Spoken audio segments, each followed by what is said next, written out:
हिंदी में यूपीएससी की तैयारी से संबंधित प्रोग्राम्स को देखने के लिए सब्सक्राइब करें स्टडी IQ-IAS हिंदी।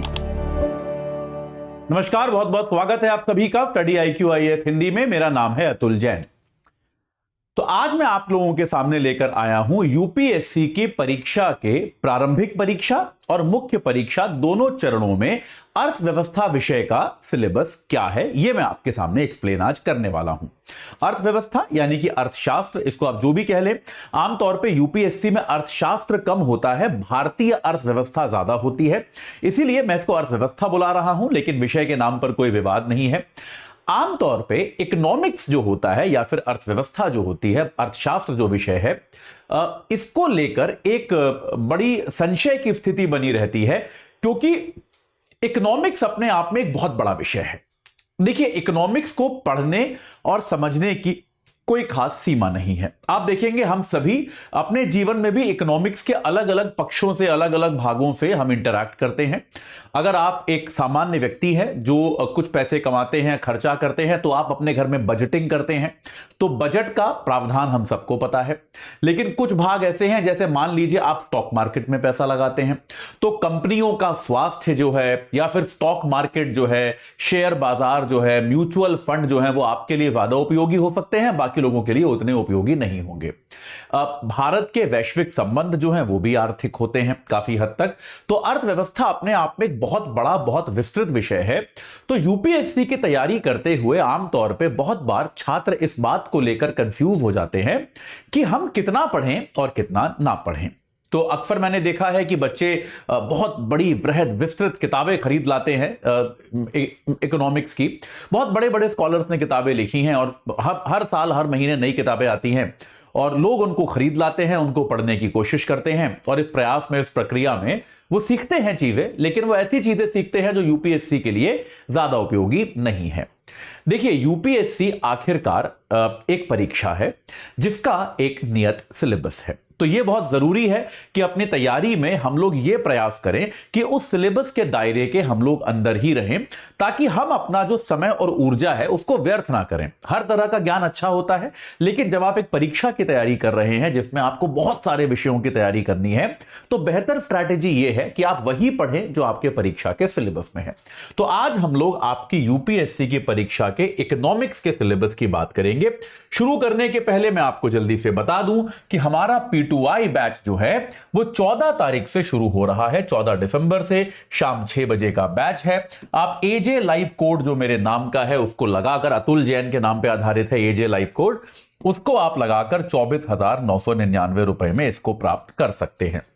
ये P2I बैच है, यानी कि प्रीलिम्स, मेंस, इंटरव्यू परीक्षा के हर चरण की आपको पूरी तैयारी कराएगा। इसमें आपको रोजाना 3-3.5 घंटे की लाइव क्लासेस मिलेंगी, प्रैक्टिस क्वेश्चंस मिलेंगे प्रीलिम्स के, मेंस के, आपको सब्जेक्टिव क्वेश्चंस का डेली इवैल्यूएशन मिलेगा, आपको प्रीलिम्स और मेंस दोनों की टेस्ट सीरीज मिलेगी, मेंटोरशिप मिलेगी, नोट्स मिलेंगे, और साथ के साथ अगर आपका प्री क्वालिफाई होता है तो मेंस की तैयारी के लिए आपको दिल्ली बुलाया जाएगा।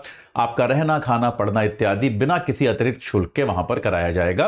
तो एक तरह से ये जो है आपकी ऑफलाइन तैयारी मेंस के लिए हो जाएगी। तो ये सब कुछ आपको इसी फीस में मिलेगा 24,999 में, अगर आप AJ लाइव कोड लगाते हैं। और साथ के साथ अगर आप केवल प्रारंभिक परीक्षा की तैयारी कर रहे हैं 2024 वाली, तो याद रखिए AJ लाइव कोड लगा के आप हमारे क्रैश कोर्स, जिसको हम लोग SIP प्लस बुलाते हैं, उससे जुड़ सकते हैं। ये केवल प्री के लिए है, 7,500 रुपए का है, केवल प्रीलिम्स के अंत तक काम आएगा। तो इससे आप जुड़ सकते हैं। 9 दिसंबर से ये प्रारंभ हो चुका है, लेकिन 9 को इंट्रो था, 10 को संडे था, तो 11 तारीख से एक तरह से इफेक्टिवली इसमें क्लासेस शुरू हुई हैं। तो आप इससे भी जुड़ सकते हैं। दोपहर 12 बजे इसकी क्लास होती है। ठीक है, कोई आपके दिमाग में डाउट हो तो आप यहां पर मेरे से संपर्क कर सकते हैं। कोई भी प्रेजेंटेशन इत्यादि मैं उस टेलीग्राम चैनल पे शेयर करता हूं। ये मेरा इंस्टाग्राम हैंडल है और ये मेरा ईमेल आईडी है। इन तरीकों से आप मेरे से संपर्क कर सकते हैं। तो भाई, यूपीएससी की परीक्षा में आमतौर पे जो पहला सवाल बच्चे पूछते हैं, छात्र पूछते हैं, वो ये है कि क्या यूपीएससी का कोई पाठ्यक्रम है क्योंकि अक्सर ऐसी यूपीएससी के बारे में चर्चाएं होती है कि जो कुछ भी सूर्य के नीचे आता है वो सब यूपीएससी का सिलेबस है। याद रखें, यह गलत है, यह बकवास है। यूपीएससी का एक नियत सिलेबस है, ऐसा नहीं है जैसे किसी भी परीक्षा का होना चाहिए। यूपीएससी यह नहीं कहता कि हमारा कोई सिलेबस नहीं है और हम कुछ भी पूछ सकते हैं, ऐसा वो नहीं कहता। तो यह सिलेबस जो है ये आपको ये एक नियत सिलेबस है।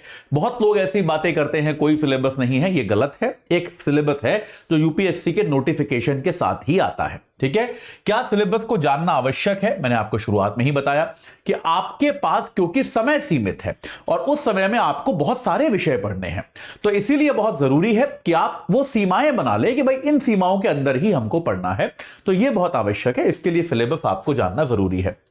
क्या इसके बाहर से भी आता है, यह एक सवाल पूछा जाता है अक्सर। देखिए, यूपीएससी में आमतौर पे सिलेबस के बाहर से कुछ भी नहीं आता, लेकिन यह बात सत्य है। अभी मैं आपको सिलेबस दिखाऊंगा तो आप देखेंगे कि सिलेबस को जिस तरह से बताया गया है उससे उसकी जो सीमाएं हैं वो बहुत स्पष्ट नहीं है। तो इसलिए आपको कई बार लग सकता है कि यार ये तो सिलेबस में नहीं लिखा था, लेकिन वो कहीं ना कहीं आपके सिलेबस से जुड़ता हुआ नजर आएगा। सिलेबस से हमको क्या समझ में आता है कि जो यूपीएससी है वो दरअसल किस दिशा में झुकी हुई है, किस दिशा के प्रश्न वो पूछना चाहती है, तो वो हमारे लिए एक बहुत बड़ी मददगार चीज सिद्ध होगी। इस सत्र में जल्दी से आगे बढ़ते हैं ताकि सत्र बहुत लंबा ना हो। चलिए, तो सबसे पहले हम आते हैं हमारे प्रारंभिक परीक्षा के सिलेबस पे। अगर मैं प्रीलिम्स के सिलेबस की बात करूं, जो कि आप यहां पर देख सकते हैं, ये आपके जीएस जो आपका पहला पेपर होता है, दूसरा पेपर तो सीसैट का है, उसका सिलेबस है। ये आपका करंट अफेयर्स है। प्रीलिम्स के सिलेबस के साथ बेटा चुनौती ये होती है कि प्रीलिम्स के सिलेबस में डिटेलिंग बहुत कम की गई है। जैसे इकोनॉमिक्स का मैं बात करूं तो इकोनॉमिक्स का पूरा सिलेबस जो है वो बस ये एक लाइन है। क्या लिखा है? आर्थिक और सामाजिक विकास, सतत विकास, गरीबी, समावेशन, जनसांख्यिकी और सामाजिक क्षेत्र में की गई पहल, और सबसे डिफिकल्ट वर्ड जो एंड में आता है, आदि। आदि मतलब इस तरह की और भी थीम्स आ सकती हैं। तो देखिए, यहां पे यूपीएससी क्या कह रहा है कि हम इकोनॉमिक्स पूछेंगे, लेकिन इकोनॉमिक्स में आमतौर पे हम आर्थिक और सामाजिक विकास के बारे में पूछेंगे। तो आप अगर देखेंगे, और ये एक फैक्ट है, अगर आप देखेंगे यूपीएससी का सिलेबस तो आप ये पाएंगे कि जो देखिए कुछ क्वेश्चन यूपीएससी में इकोनॉमिक्स के करंट अफेयर्स के आते हैं। वो करंट अफेयर्स तो करंट अफेयर्स है कि आरबीआई ने कोई नया निर्णय ले लिया या फिर सरकार ने कोई नई आर्थिक नीति बना दी, इस प्रकार की चीजें करंट अफेयर्स हैं। लेकिन जो इकोनॉमिक्स कोर विषय आता है, कोर विषय से प्रश्न जो पूछे जाते हैं आमतौर पे वो विकास के विषय से ही पूछे जाते हैं कि सतत विकास जो है भाई, आपका सस्टेनेबल डेवलपमेंट जो है वो क्या हो रहा है, कैसे हो रहा है, उसमें और क्या हो कि नए कदम उठाए जा रहे हैं, सरकार की उसको लेकर क्या योजनाएं हैं। ये गरीबी भाई बहुत ही ऑब्वियस चीज है। गरीबी क्या होती है, कैसे परिभाषित है, कैसे कम हो रही है, अलग अलग मानक क्या हैं, अलग अलग मापक क्या हैं इसके, ये सारी चीजें। समावेशन, इंक्लूजन, कि सरकार ये चाहती है कि भाई देश का विकास जो है, देश के जो भी संसाधन हैं वो सब तक पहुंचे, तो उसके लिए समावेशन हम कैसे कर रहे हैं। इंक्लूजन, कि ऐसा तो नहीं हो रहा है कि देश में जो भी विकास वृद्धि हो रही है वो चंद लोगों की हो रही है और बाकी लोगों को उसका कोई लाभ नहीं मिल रहा है। तो ये समावेशन जो है ये कैसे किया जा रहा है। ये जनसांख्यिकी, यानी कि आपका जनसंख्या जो है, जनसंख्या का विज्ञान जो होता है उसको हम जनसांख्यिकी कहते हैं, कि आपकी जनसंख्या जो है उसका वितरण किस प्रकार से है, जनसंख्या के पास संसाधनों का वितरण किस प्रकार से है, इसको आप जनसांख्यिकी कह सकते हो। सामाजिक क्षेत्र में की गई पहल, कि भाई सामाजिक क्षेत्र वही बात है, विकास वाली बात हो गई कि आप जो है सामाजिक क्षेत्र को सुधारने के लिए, जैसे उदाहरण के लिए आप क्या कर सकते हो कि भाई नरेगा जैसी एक योजना आई जिससे सबको मान लीजिए रोजगार मिलेगा। अभी प्रधानमंत्री विश्वकर्मा योजना आई जिसके तहत जो भी कामगार मजदूर हैं उन सबको ट्रेनिंग मिलेगी। ये क्या है? ये सामाजिक क्षेत्र की पहलें हैं। तो इन पहलों को ये कंफर्म करता है। ये बात सही है। अब आप कहेंगे इसमें सर बैंकिंग वगैरह तो है ही नहीं। ये बात सही है, इसमें बैंकिंग इत्यादि नहीं है। और यूपीएससी ने बैंकिंग इत्यादि से सवाल पूछे हैं। यह बात सही है। तो इसीलिए मैं आपसे कह रहा था कि प्रारंभिक परीक्षा में जो सिलेबस है उसको आप जो है ज्यादा इंपॉर्टेंस ना दें, क्योंकि काफी सारी चीजें जो है वो आपकी करंट अफेयर्स से आती हैं और करंट अफेयर्स के लिए आपको बेसिक कॉन्सेप्ट्स की जानकारी होनी चाहिए। ठीक है, ये क्लियर हुआ आपको? इस बात को समझें और ये भी याद रखिए, देखिए कि अगर इसके अलावा जो आपसे कोर चीजें पूछी जा रही हैं वो आमतौर पे उस स्तर की ही होंगी जिस स्तर की आप एक स्कूल के बच्चे से अपेक्षित होती है, जिसने स्कूल के स्तर पर अर्थशास्त्र पढ़ा है। ठीक है, लेकिन तब भी प्रारंभिक परीक्षा का, जैसा कि आप देख सकते हैं, ये पूरे प्रीलिम्स का सिलेबस है, बहुत ही ज्यादा संक्षेप में लिखा हुआ है। ठीक है, और बहुत ज्यादा संक्षेप में लिखने के कारण इसमें क्या आ सकता है उसकी कोई खास सीमा है नहीं। तो इसीलिए प्रीलिम्स का सिलेबस जो है वो ज्यादा लाभदायक नहीं है। आपको इकोनॉमिक्स के कोर बेसिक कॉन्सेप्ट समझने हैं। बस इसमें इंपॉर्टेंट चीज जो समझने वाली है वो ये है कि अगर आप ये माने कि भाई अर्थशास्त्र विषय एक तो वो है जो जनता को प्रभावित करता है और एक वो है जो कॉरपोरेट कंपनियों को प्रभावित करता है, पूंजी को प्रभावित करता है, तो जनता को प्रभावित करने वाला अर्थशास्त्र जो है वो यूपीएससी में ज्यादा पूछा जाता है, जो कि आप यहां पे प्रीलिम्स में देख सकते हैं। वो ज्यादा पूछा जाता है। किसी कंपनी को लाभ हो रहा है, घाटा हो रहा है, मर्जर एक्विजिशन हो रहा है, आमतौर पे उन चीजों को आपको देखने की आवश्यकता यूपीएससी के लिए नहीं होती।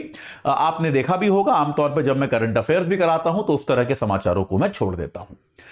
सिलेबस हमारी बहुत ज्यादा मदद कहां करता है? सिलेबस हमारी बहुत ज्यादा मदद करता है मुख्य परीक्षा में।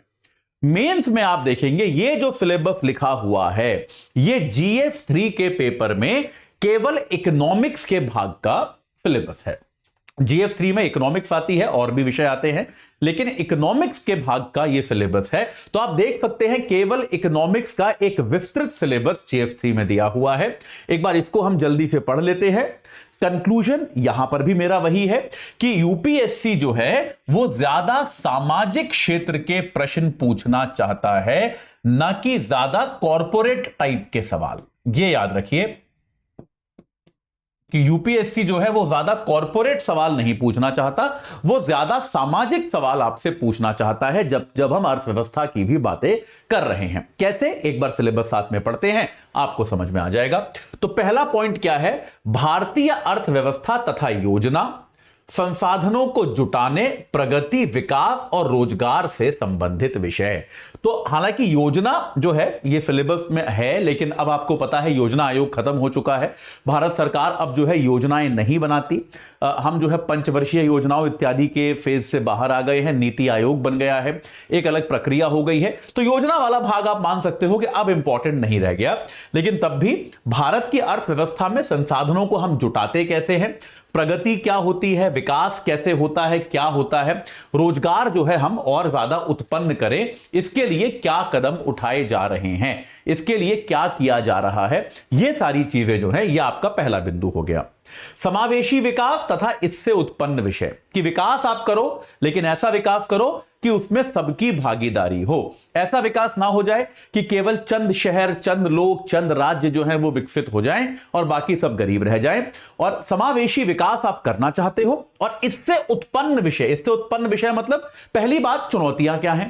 भाई समावेशी विकास कहना तो आसान है, करना आसान नहीं है। भाई आप अगर मान लो ये कह दो कि हम 100 नई इंडस्ट्री लगाएंगे, तो ज्यादा संभावना तो इसकी है ना कि जिसके पास पूंजी है, पैसा है, वही उन इंडस्ट्रीज का फायदा उठाएगा।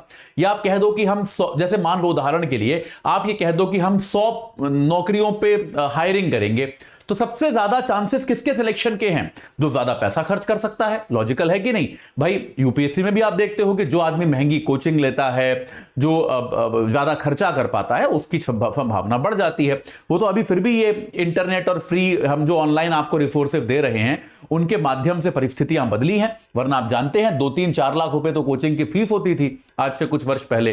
तो निश्चित तौर पे विकास जो है उसको समावेशी करना है, ये कहना आसान है, लेकिन इसे करना बड़ा मुश्किल है। तो इससे उत्पन्न विषय जो है कि इसमें चुनौतियां क्या हैं, क्या इसको हम किसी तरह से पा सकते हैं, क्या इसको हम सरल कैसे कर सकते हैं, अगर समावेशी विकास नहीं हुआ तो किस किस तरह की प्रॉब्लम आ सकती है। तो ये सारी चीजें यहां पर पढ़ते हैं। तीसरा पॉइंट तो आप समझ ही जाएंगे, बस एक ही शब्द है, सरकारी बजट। बजट तो आपको पता है, बजट मतलब सरकार, बजट का मतलब ये नहीं जो वित्त मंत्री जो प्रस्तुत करती हैं, बजट का मतलब केवल वो नहीं है।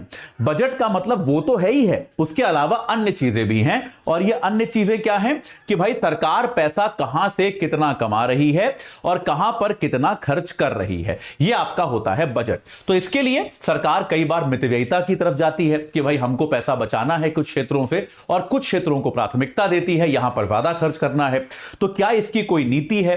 कई बार आप देखेंगे घाटे को भी इसमें लिखा होगा निश्चित तौर पे।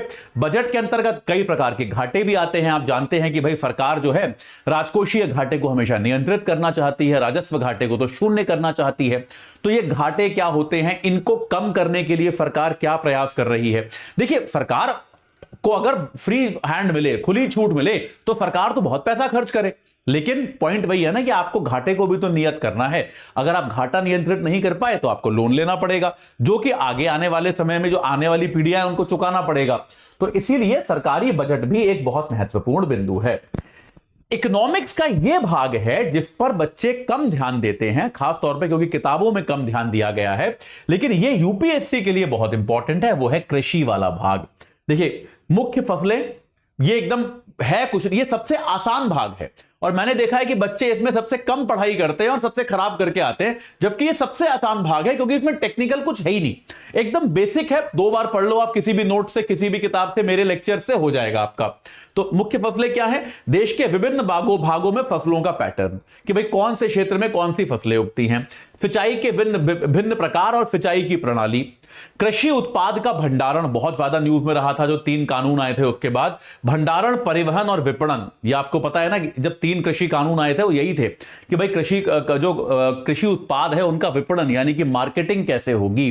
भाई किसान ने फसल उगा दी, उगाने के बाद वो रखेगा कहां, उसको जो है बांटा कैसे जाएगा और उसको बाजार तक कैसे पहुंचाया जाएगा, और इस प्रक्रिया में किसान का उत्पीड़न ना हो, किसान को उसका सही दाम मिले, किसान के साथ गलत ना हो जाए, ये आप कैसे सुनिश्चित करोगे? ये सारे बिंदु यहां आते हैं। संबंधित विषय और बाधाएं, ये आपको बता ही दिया मैंने। किसानों की सहायता के लिए ई प्रौद्योगिकी बहुत इंपॉर्टेंट है कि भाई तमाम तरह के इलेक्ट्रॉनिक प्रोजेक्ट आजकल चले हैं, ऐप बनी है, वेबसाइट बनी है, दुनिया भर के आपने इलेक्ट्रॉनिक सॉल्यूशंस मिले हैं जिससे किसानों की सहायता हो पाए। तो ऐसे क्या सॉल्यूशंस है? किसानों से, कृषि से जुड़ी हुई कोई भी योजना मत छोड़िएगा, सारी इंपॉर्टेंट हैं, सारी एग्जांपल्स के तौर पे आ सकती हैं। इनफैक्ट इन योजनाओं से सीधा सवाल आ सकता है 10-15 नंबर का, तो इन्हें कभी भी छोड़ना नहीं है। ठीक है। प्रत्यक्ष और अप्रत्यक्ष कृषि सहायता और न्यूनतम समर्थन मूल्य से संबंधित विषय। कृषि को सरकार बहुत तरह से सहायता देती है। कुछ सहायता प्रत्यक्ष है, आप सीधे सब्सिडी दे दो। कुछ सहायता अप्रत्यक्ष है कि आप जो है उनको इस प्रकार की सुविधाएं दे दो कि कृषि उनके लिए सस्ती हो जाए, या फिर कृषि से उत्पन्न जो चीजें हैं उनको बेचना सरल हो जाए। तो प्रत्यक्ष और अप्रत्यक्ष दोनों तरह की सहायता आप दे सकते हो। न्यूनतम समर्थन मूल्य बहुत चर्चित रहा है, ये भी पिछले दिनों, खास तौर पर जब 3 कानून आए थे, किसान यही कह रहे थे कि आप न्यूनतम समर्थन मूल्य की गारंटी दो, सरकार इसके लिए तैयार नहीं थी। ठीक है। तो न्यूनतम समर्थन मूल्य से संबंधित विषय।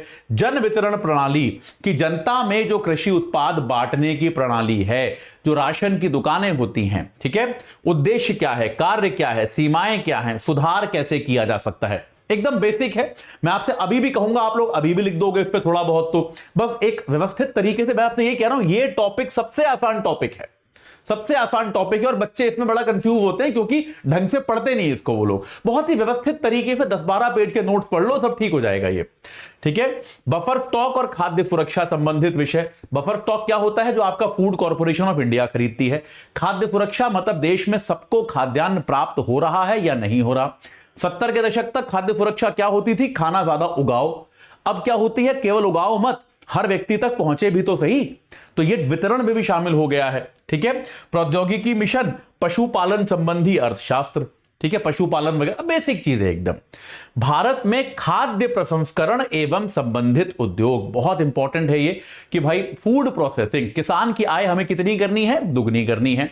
वो ऐसे तो हो नहीं पाएगी, वो तब हो पाएगी जब हम एग्रीकल्चरल प्रोडक्ट जो आपका है उससे हम बेहतर चीजें बनाएंगे, उसका औद्योगिक प्रयोग होगा। तो खाद्य प्रसंस्करण और उससे संबंधित उद्योग। कार्य क्षेत्र और महत्व स्थान, ऊपरी और नीचे की अपेक्षाएं, ये इंपॉर्टेंट है। Backward and forward linkage.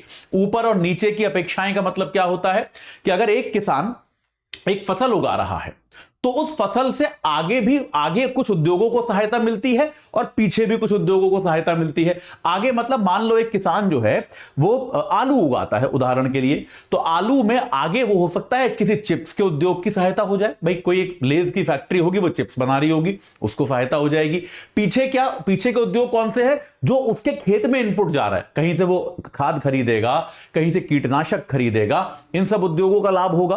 तो ये आपकी बैकवर्ड और फॉरवर्ड लिंकेज जो है वो ये कहलाती है। ठीक है, इसको आप समझें। आपूर्ति श्रृंखला का प्रबंधन। आपूर्ति श्रृंखला क्या होती है कि किसी भी व्यवसाय में जिसको जो चाहिए होता है वो उसको उतना पर्याप्त सही मात्रा में मिलता रहे, ये कहते हैं आपूर्ति श्रृंखला, सप्लाई चेन। सप्लाई चेन जो है वो बरकरार रहे, कि ऐसा ना हो कि आपको जो चीज चाहिए वो मिल ही नहीं रही। ठीक है, ये बहुत बड़ी प्रॉब्लम है, ये सुनने में आसान लगती है, बहुत बड़ी प्रॉब्लम है।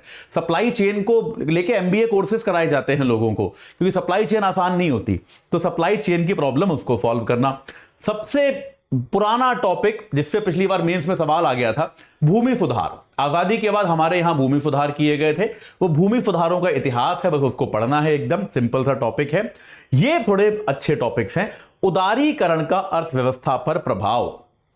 जब हमने एलपीजी लेके आए, हम एलपीजी मतलब गैस नहीं, जो 1991 के आर्थिक सुधार हम लेकर आए, तो उदारीकरण का अर्थव्यवस्था पे क्या प्रभाव पड़ा, औद्योगिक नीति में हमारे कैसे परिवर्तन हुए और औद्योगिक विकास पर इनका क्या प्रभाव पड़ा। बहुत ही सिंपल सी बात है कि जब हमने अपनी अर्थव्यवस्था का उदारीकरण किया, निजी क्षेत्र को ज्यादा अनुमति दी, हमने जब अपनी अर्थव्यवस्था पर से सरकारी नियंत्रण हटाया, हमने जब विदेशी व्यापार को होने दिया, तो उसका हमारी अर्थव्यवस्था पर क्या प्रभाव पड़ा। 1991 के पहले हम ऐसा नहीं करते थे, 1991 के बाद से हम लगातार निरंतर सुधार करते जा रहे हैं। और याद रखिएगा, ये सुधार की प्रक्रिया आज भी चल रही है। बहुत बार बच्चे, मैंने ये उत्तरों में देखा है कि सुधार की प्रक्रिया 1991 से 2005-2007 तक लोग लिखते हैं खत्म हो गई। नहीं, जीएसटी भी सुधार का हिस्सा है। तो ये सुधार जो है ये लंबी प्रक्रिया है, चल रही है, आज भी चल रही है। अभी अगले साल जो है चुनावों के बाद आपके देश में लेबर कोड आएगा, वो लेबर कोड भी जो है वो इन सुधारों का हिस्सा है। जो आपका श्रम कानून नए आएंगे वो भी इन सुधारों का हिस्सा है। तो उदारीकरण की प्रक्रिया एक बार होके खत्म नहीं होती, ये एक सतत प्रक्रिया है, चेन है जो चलती रहती है। तो ये चेन अब भी चल रही है। बहुत बहुत बहुत इंपॉर्टेंट टॉपिक आज के भारत में, बुनियादी ढांचा, ऊर्जा, बंदरगाह, सड़क, विमानपत्तन, रेलवे इत्यादि। ये तो बताने की भी जरूरत नहीं है यार। देखो, हम इस बात को तो हम समझ ही चुके हैं कि हमारे देश में जब तक आप शानदार बुनियादी ढांचा नहीं बनाओगे किसी भी देश में, तब तक विकास जो है ठीक से हो नहीं पाएगा। तो हम हाईवे शानदार बनाना चाहते हैं, हम सड़कें बढ़िया बनाना चाहते हैं। आपने देखा कितने सारे नए एयरपोर्ट बनाए गए हैं उड़ान योजना के तहत। अपने जो जलपोत हैं, जो पत्तन है, उनका हम आधुनिकीकरण कर रहे हैं। ऊर्जा का उत्पादन हम बढ़ाना चाहते हैं बहुत ज्यादा। ये सारी चीजें जो हमारी बुनियादी ढांचा है, कि ये चीजें नहीं होंगी तो कोई उद्योग धंधा ठीक से काम नहीं कर पाएगा। तो ये जो चीजें हैं ये भी आपके सिलेबस में आती हैं। निवेश के मॉडल, कि आपकी अर्थव्यवस्था में अगर निवेश है तो किस किस प्रकार से हो सकता है, कौन से के क्या लाभ हैं, क्या नुकसान हैं, कुछ उदाहरण उनके, ये सारी चीजें आपका यूपीएससी के मेंस का सिलेबस है। अब इसमें आप ये याद रखिए, मैंने आपको पहले ही बताया था कि सिलेबस जो आपकी मदद करता है वो मेंस में करता है, क्योंकि मेंस में ये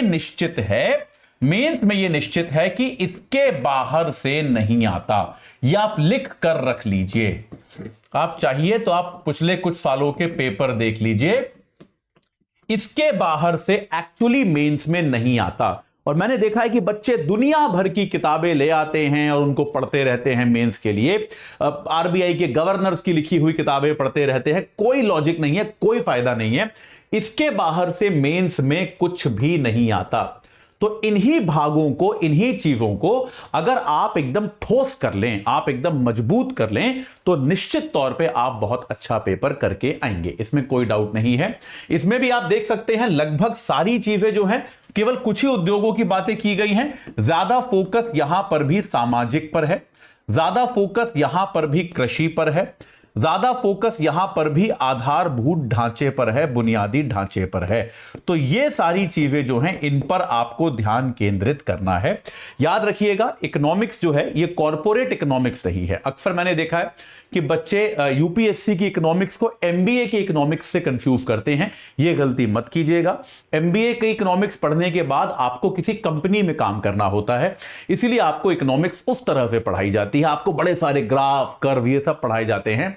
लेकिन अगर आप यहां देखें तो यहां पे इस इकोनॉमिक्स को पढ़ने के बाद आपको किसी जिले का कलेक्टर बनना होता है। तो वहां पे आपको ग्राफ और कर्व नहीं बनाने हैं, आपको आम तौर पे जन सेवा करनी है, लोगों की जीवन बेहतर करना है। तो आपको अर्थव्यवस्था का वो वाला परिप्रेक्ष्य समझाने की कोशिश यहां पर की जाती है। इस बात को हमेशा याद रखिए कि सामाजिक अर्थव्यवस्था जो है, सोशल इकोनॉमी जो है, वो आपको समझ में आनी चाहिए। वही आपके यूपीएससी के सिलेबस में है। तो ये आपका यूपीएससी के सिलेबस का एक छोटा सा एनालिसिस जो मैंने आपके साथ किया, या आपने देखा। अब मैं आपको एक बार फिर से बता दूं कि भाई हमारा P2I बैच जो है वो 14 तारीख से शुरू हो रहा है, 14 दिसंबर से शाम 6 बजे की क्लास है। एजे लाइव कोड जो मेरे नाम पे आधारित है वो लगाकर आप इसको 24,999 रुपए में प्राप्त कर सकते हैं। ये P2I है, यानी कि प्रारंभिक परीक्षा से लेकर साक्षात्कार तक सारे चरणों में आपकी ये मदद करेगा, पूरी तरह से आपकी तैयारी को कराएगा। इसमें आपको बहुत सारी सुविधाएं मिलेंगी। आपको इसमें 3-3.5 घंटे का रोजाना लेक्चर मिलेगा। आपको इसमें डेली प्रैक्टिस क्वेश्चंस मिलेंगे, ऑब्जेक्टिव सब्जेक्टिव का वैल्यूएशन भी होगा, टेस्ट सीरीज मिलेगी, प्रीलिम्स और मेंस की मेंटोरशिप मिलेगी आपको इसमें, और नोट्स मिलेंगे। और साथ के साथ अगर आपका प्री क्लियर होता है तो मेंस की तैयारी के लिए आपको दिल्ली बुलाया जाएगा, जहां पर आपसे कोई अतिरिक्त शुल्क नहीं लिया जाएगा। रहने खाने इत्यादि का भी आपको स्टडी IQ के सेंटर पर रख के आपको हार्ड कोर मेंस की तैयारी कराई जाएगी। तो आप आज ही जुड़ जाइए, एजे लाइव कोड लगाइए, 24,999 में इस बैच से आप जुड़ सकते हैं। और अगर आप केवल प्रारंभिक परीक्षा देना चाहते हैं 2024 की, अभी जो होने वाली है, तो आप एजे लाइव कोड लगा के मात्र 7,499 में हमारे क्रैश कोर्स के साथ एक बार सॉलिड रिवीजन, सॉलिड तैयारी कर सकते हैं, ताकि आपके चयन की संभावना बढ़ जाए। 9 दिसंबर से यह बैच शुरू हो चुका है। कोड यहां भी एजे लाइव है। दोपहर 12 बजे इसकी क्लास होती है। 9 दिसंबर को इंट्रो क्लास थी, 10 को संडे था, तो 11 तारीख से इसकी प्रॉपर पढ़ाई शुरू हो चुकी है। तो आप अगर इससे अब तक नहीं जुड़े हैं तो कृपया इससे तुरंत जुड़ जाइए। आज के लिए इतना ही। जल्दी ही अन्य सत्रों के साथ आपसे फिर मुलाकात होगी। इस सेशन से जुड़ने के लिए आप सभी का बहुत बहुत धन्यवाद। हिंदी में यूपीएससी की तैयारी से संबंधित प्रोग्राम्स को देखने के लिए सब्सक्राइब करें स्टडी IQ IAS हिंदी।